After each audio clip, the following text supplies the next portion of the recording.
Vamos lá? Diz assim: vós sois o sal da terra. Ora, se o sal vier a ser insípido, como lhe restaurar o sabor, para nada mais presta, senão para, lançado fora, ser pisado pelos homens. Somente o versículo 13. Amém? Nós vamos ler novamente.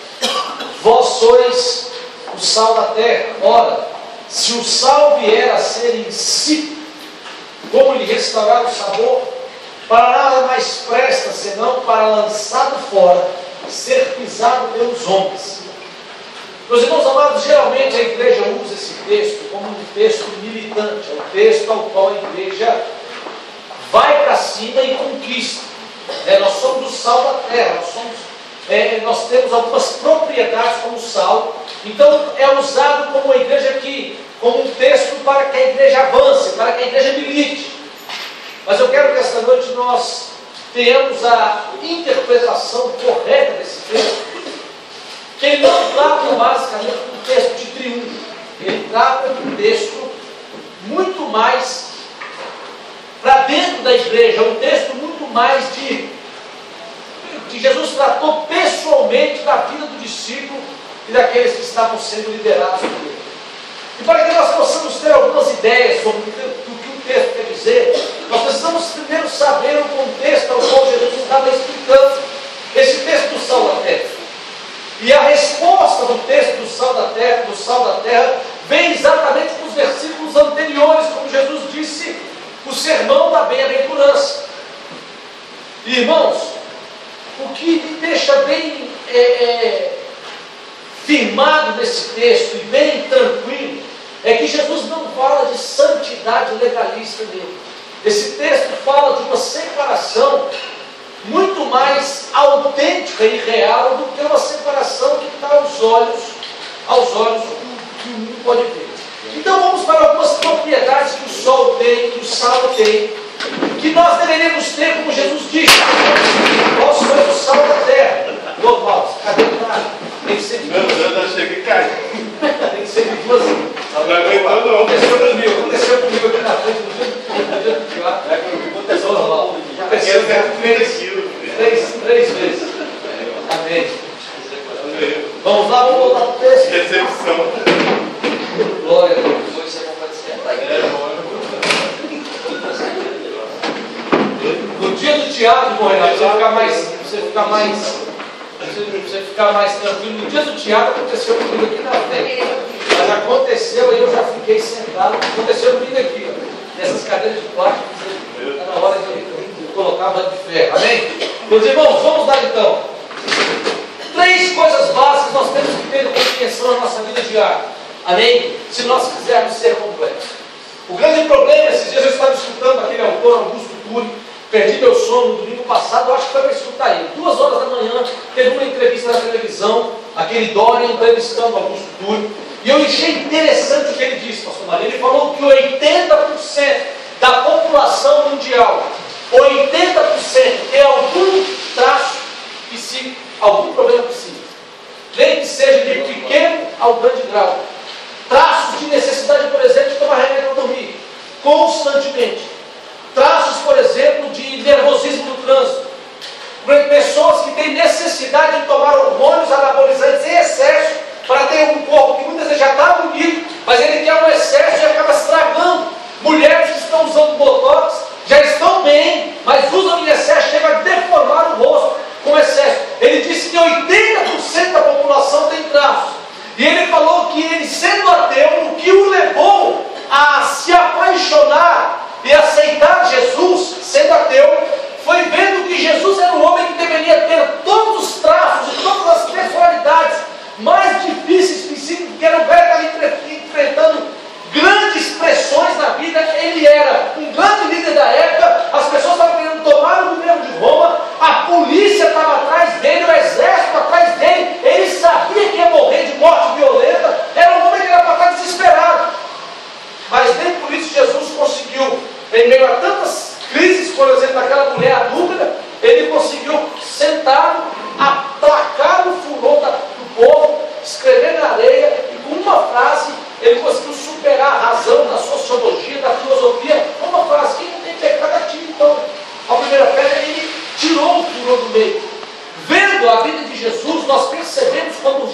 falava, ele tinha autoridade, porque ele vivia o que ele estava falando. E o Augusto falou que começou a olhar para a vida de Jesus e tentar representar na vida dele o que Jesus era, e ele percebeu que as doenças começaram a sair. Se 80% da população mundial tem algum problema psíquico, meu irmão amado, eu quero dizer que a resposta está na experiência psicológica que o Mestre Jesus pode nos ensinar. E é nisso que nós precisamos entender. Ele falou: vós sois o sal da terra. O sal tem algumas propriedades. Quem faz churrasco sabe. Uma das propriedades do sal é dar sabor à carne. Outra propriedade do sal: preservar alimentos, né? O sal tem propriedades. Agora, tendo propriedade, qual é a principal propriedade do sal nesse sentido? É que nós devemos preservar a não corrupção. Jesus disse que vós sois o sal, que vocês têm que preservar a manifestação do Evangelho, a manifestação do que eu estou pregando para vocês no meio da sociedade. O problema e o porém é que nós achamos que a manifestação da preservação da corrupção está baseada naquilo que nós somos lá fora. E não é isso que o texto quer dizer. Até hoje você aprendeu isso. Então eu tenho que ter um comportamento exemplar, então eu tenho que ter um comportamento digno, então eu tenho que ser uma pessoa pura. O problema está aí, que você não tem que ser nada disso, porque se você tentar ser tudo isso, você vai se frustrar e talvez você vai fazer parte da fila daqueles que estão frustrados e que vai estar tendo problemas psiquiátricos, psicológicos daqui a pouco. Vai viver um evangelho de dificuldade de alcançar aquilo que você mesmo projeta para você, sendo que não vai dar conta.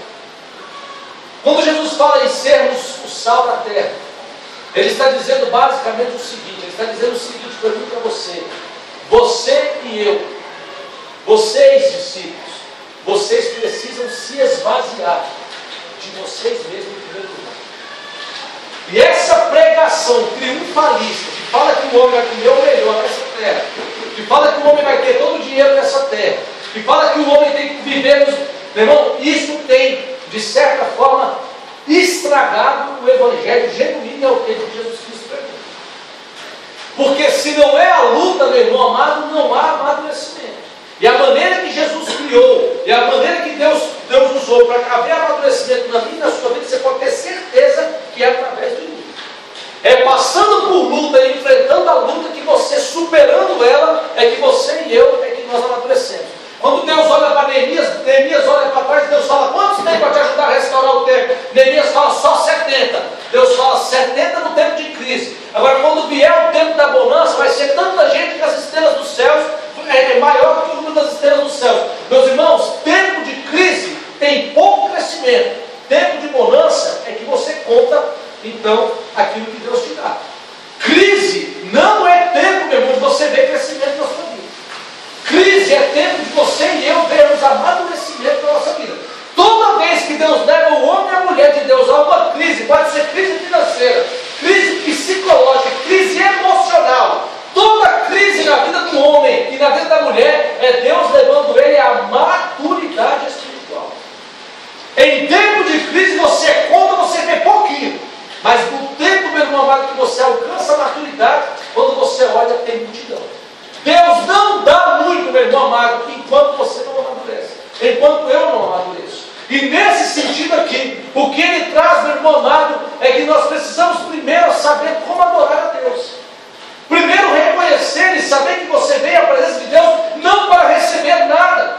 E este evangelho triunfalista diz o contrário: vem para a igreja, dá, contribui para que você receba 100 vezes mais aqui. E é uma mensagem sempre triunfalista: vai em cima, vai para frente, vence o gigante, mata ele, quebra os dentes. E às vezes não é isso que Deus quer de você nesse momento. Que Deus quer é o seguinte: olha, faça uma autoavaliação, se esvazie de você mesmo e deixa eu te conduzir. Você tem tomado as regras, você tem tentado fazer com você mesmo, você tem tentado escolher com você e você não vai dar conta. Aprenda a confiar em mim. E tem muita gente que fala assim: pastor, mas eu já aprendi a confiar. Eu quero te fazer uma pergunta para poder te provar que você não aprendeu a confiar em Deus. Quanto tempo você passou essa manhã meditando na palavra de Deus? Quanto tempo você gastou essa manhã intercedendo? Porque através da meditação e da palavra de Deus é que você e eu devemos nos esvaziar de nós mesmos. O problema é que praticar doutrina é muito mais fácil do que ter relacionamento com Deus. É por isso que as pessoas querem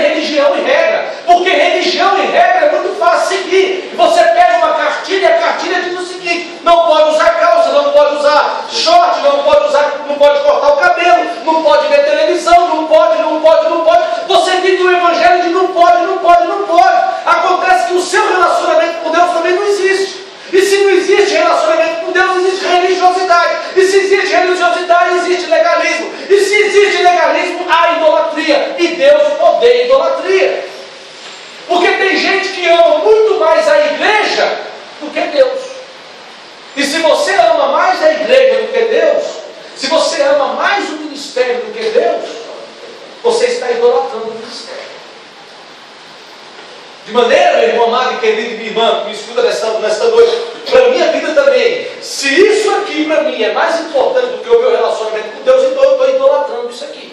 Eu estou idolatrando pessoas, estou idolatrando números, estou idolatrando a necessidade de avanço da igreja, a necessidade de avanço do reino, a necessidade de avanço das coisas de Deus. Sendo que se for esse o propósito do meu coração, então isso pode ser princípio de idolatria da minha e princípio de idolatria da sua vida. E isso não é grato diante de Deus.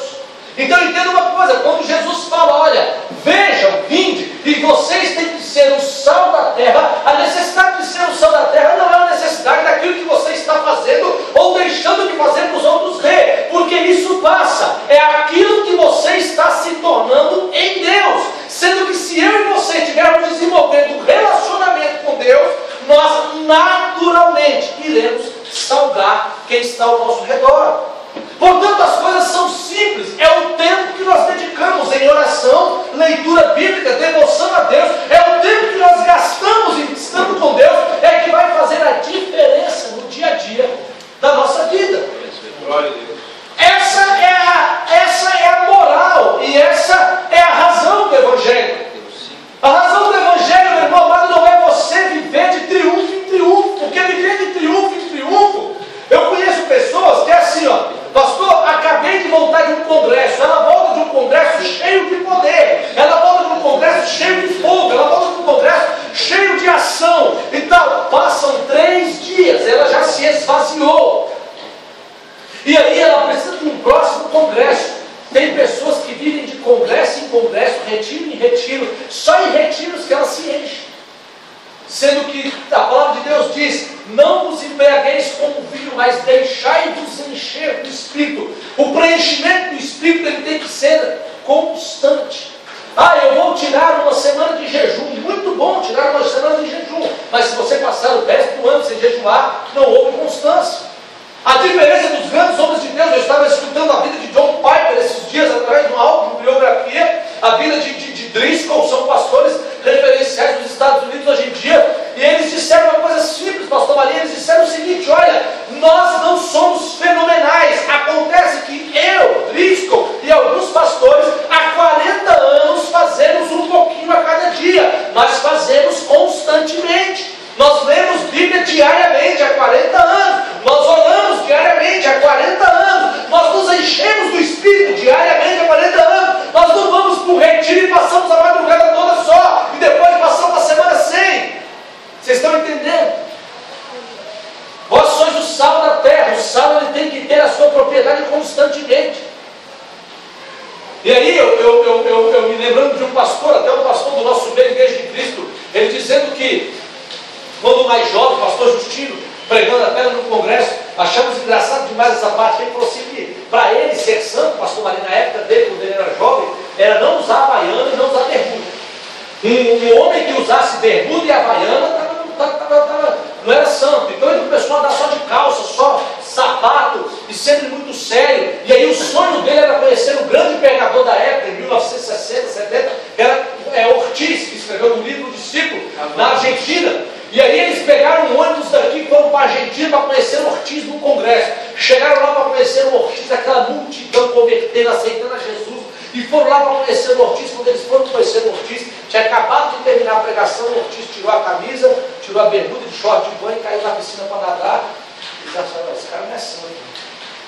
Porque santidade na cabeça deles estava no estereotipo do que vestia, do que deixava de vestir. E o diabo muitas vezes quer fazer isso com a igreja.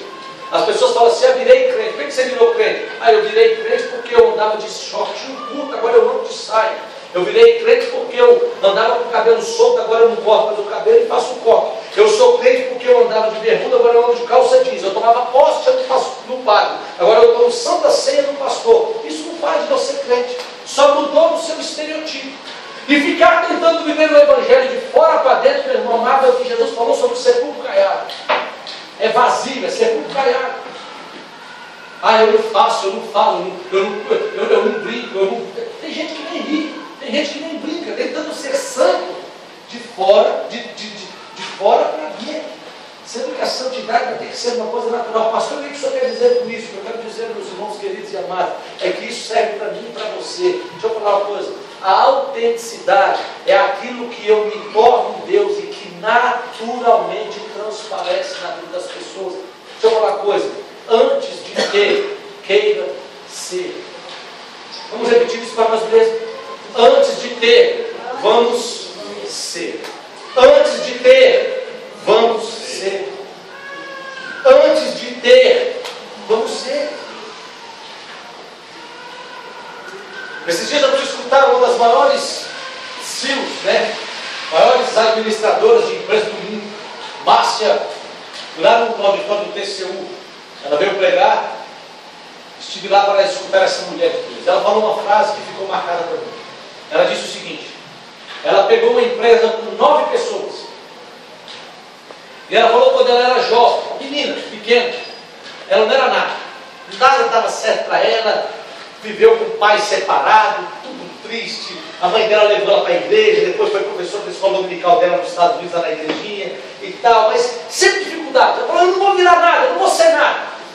Mas ela decidiu entregar a vida dela para Deus. Começou a estudar, desenvolveu, fez mestrado na área dela de administração. Um dia ela pegou uma empresinha com 9 pessoas. Com 9 pessoas. E ali Deus quis fazê-la brilhar. Essa empresa de 9 pessoas, depois de 10 anos, teve um faturamento de 90 bilhões. É uma Electric Packets, é uma empresa de caixas.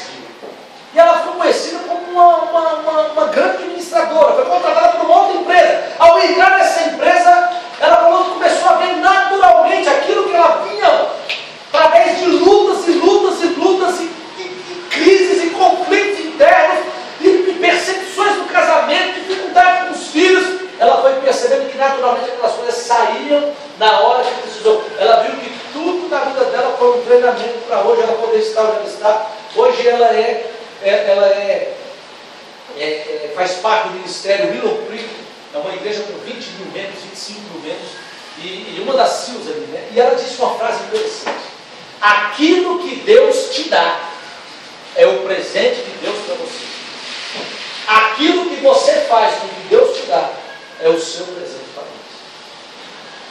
Vamos de novo? Aquilo que Deus te dá é o presente de Deus para você.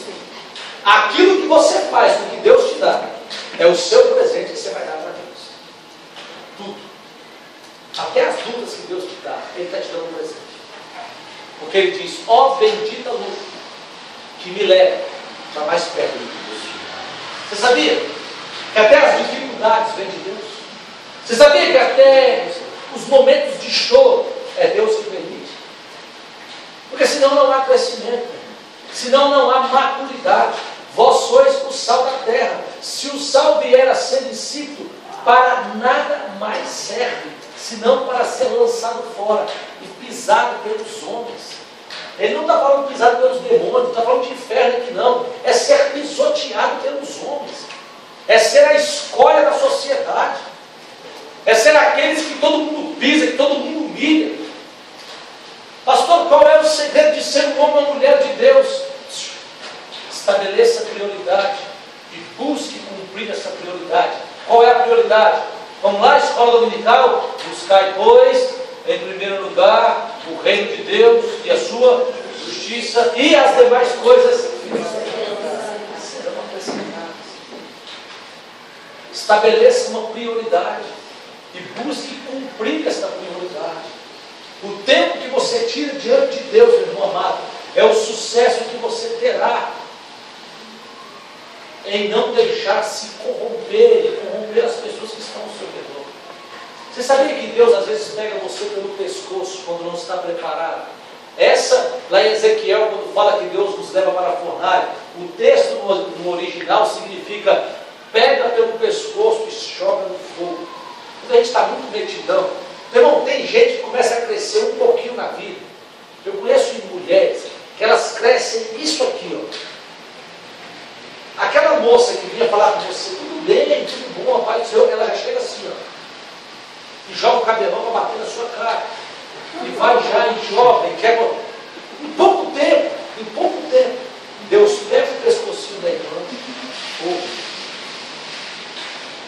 porque Deus, meu irmão amado, humilha aqueles que se exaltam, e exaltam os que se humilham.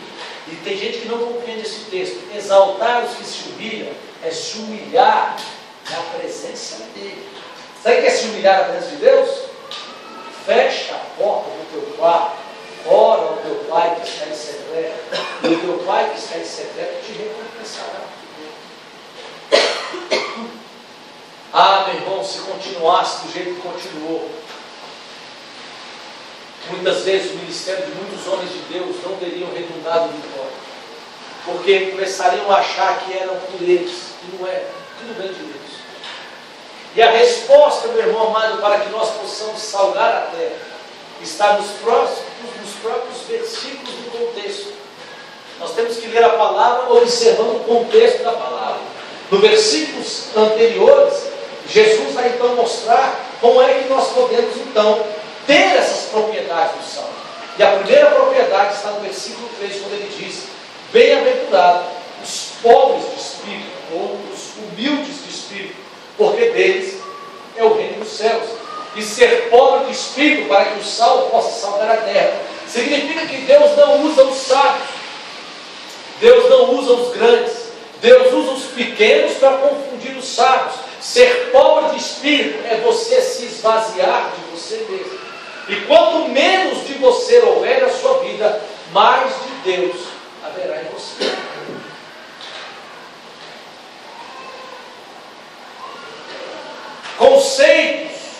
Conceitos e valores têm que ser retirados da sua vida, não porque o pastor está pedindo, não porque a esposa está pedindo.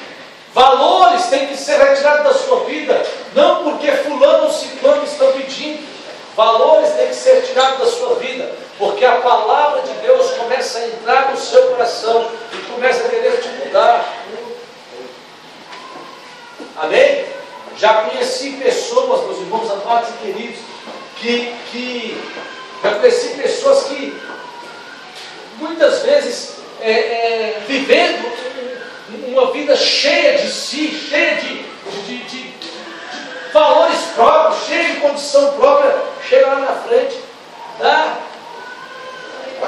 como diz dá murro em ponta de faca, dá uma cara na parede, se esvazie de você, tira o eu desse contexto, põe, meu irmão amado e querido, põe você, e cheio de Deus.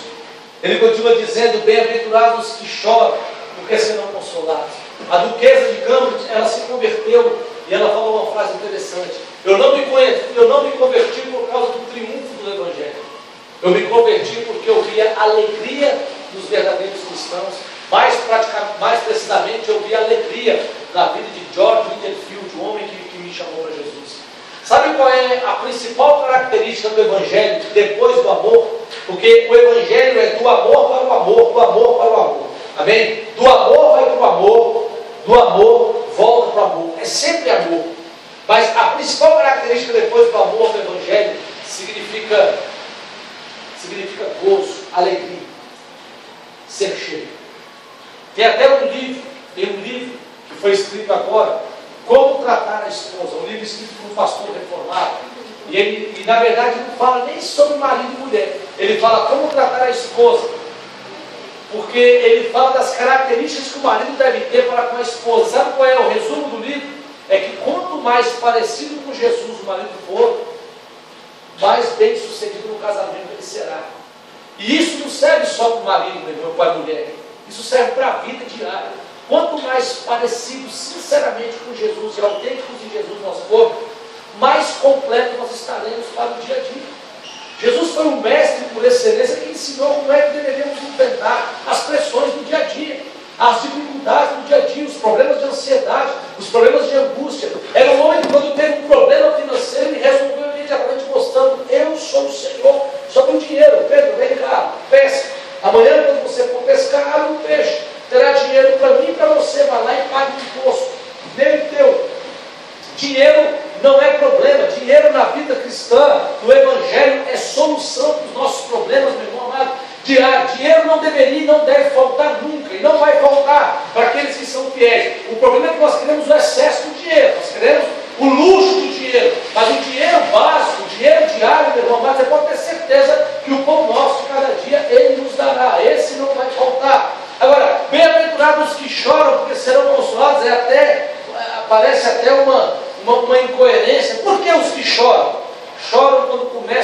encher de Jesus. E quanto mais cheio de Jesus, Deus vai mostrando os pecados na sua vida e ao seu redor.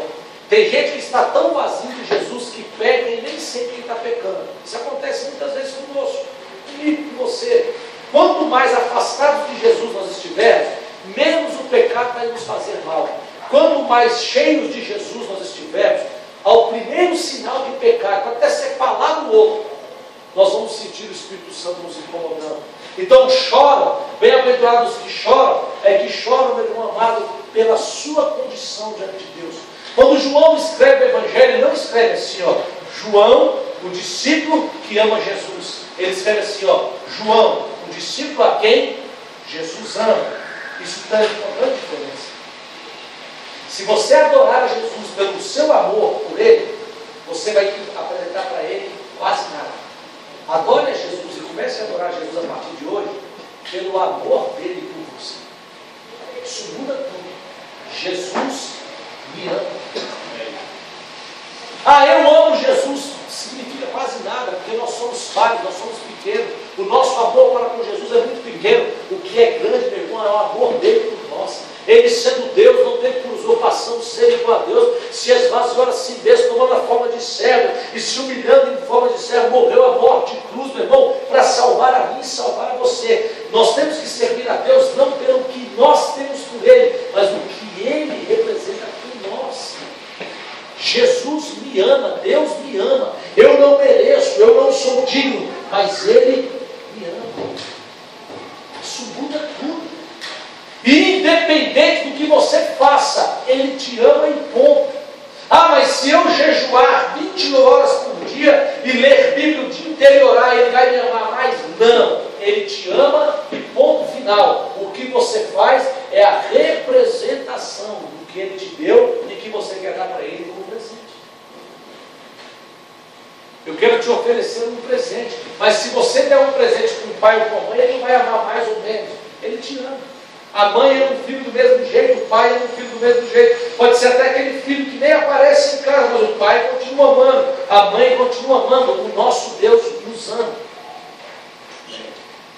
Então, a essência de vivermos, meu irmão amado, esta graça de Deus é muito mais a nossa vida nele, para que Ele nos mude, para que Ele nos transforme, e essa transformação nos leve a ser sal no ambiente onde estamos. O grande problema é que nós estamos tentando ser sal por nós mesmos, e aí vira religiosidade. Só tem uma maneira de sermos sal da terra, é quando Ele faz de nós sal da terra. Porque tudo vem dele, para ele, todas as coisas pertencem a ele, tudo é para a glória dele, para o louvor e a adoração do nome dele. É vida de Deus em você, a confiança de Deus em você. Pastor, mas Deus confia em mim. Confia, tanto é que Ele dá oportunidade para todos manifestarem talentos.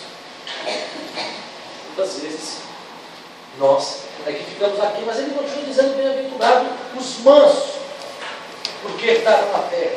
Nós temos a compreensão desse texto que os mansos que herdarão a terra muitas vezes são aqueles bonzinhos, sim, mas ser bonzinho por si mesmo você não vai dar conta, ainda mais quem tem a natureza ruim. Bem-aventurados os mansos,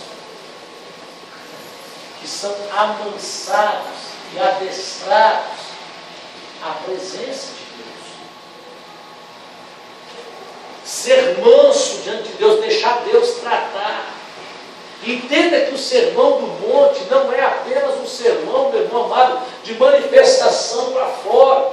É um sermão de manifestação de comunhão com Deus. Manso, deixa Deus te tratar. Aquele que bebe já não bebe mais porque Deus tratou. Aquele que batia na mulher já não bate mais porque Deus tratou. Aquele que se prostituía já não se prostitui mais porque Deus tratou. Porque se você for entregue a você mesmo, você é capaz de fazer as piores coisas que essa terra tem. Porque nós somos corruptos e somos corruptíveis. E nesse tempo agora teve uma festa em Caldas Novas chamada Caldas Caldas. Aí a prefeitura colocou carros ali dentro para não ter festa e tal e tal.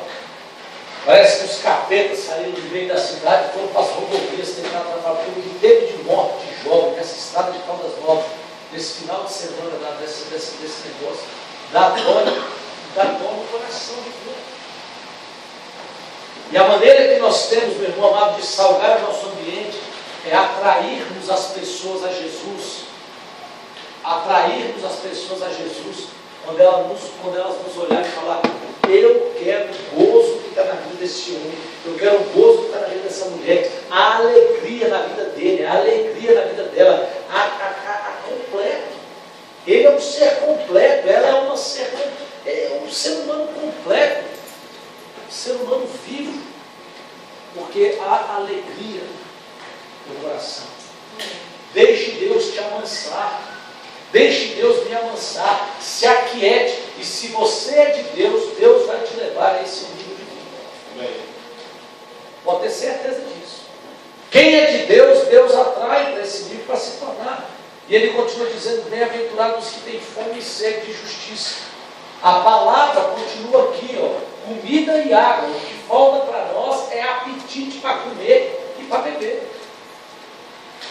Fome e sede de justiça, a palavra de Deus é a justiça, Deus é a própria justiça manifesta. Aquele que tem fome e sede de Deus, da justiça de Deus, do relacionamento em Deus, da presença de Deus. Bem-aventurado, feliz quem tem fome.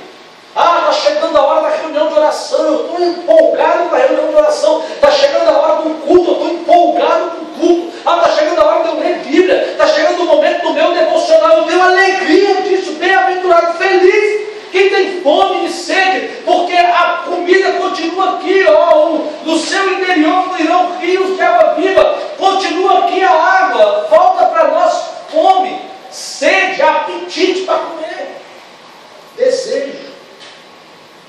Bem-aventurados limpos de coração. O que pode limpar nosso coração se não é a palavra? Perguntaram certa feita para Spurgeon, como é que os jovens da nossa geração poderão se libertar do álcool? Naquela época de Spurgeon não era a droga o problema era o álcool. Inglaterra, no século XIX, século XVIII, melhor dizendo, 1700 e alguma coisa, perguntaram para ele qual era a maneira dos jovens. Spurgeon disse: só há uma maneira desses jovens ficarem libertos do álcool: meditando na palavra diariamente. E ele percebeu que os jovens que pegaram a Bíblia e começaram a ler todo dia, em pouco tempo largaram a mão. Porque o que purifica o nosso coração é Deus, é a palavra de Deus. É o que purifica a nossa... E coração é mente. O que purifica a nossa mente é a palavra. Davi dizia isso: ó, como eu amo a tua lei. Os profetas diziam: a tua palavra é como um alimento doce na minha boca, quando engulo desce amargo. Amargo, porque quando ela começa a fazer efeito, meu irmão, a palavra é doce, mas quando ela faz efeito, ela é amarga, porque você tem que tomar decisões na vida. E ele continua então dizendo: bem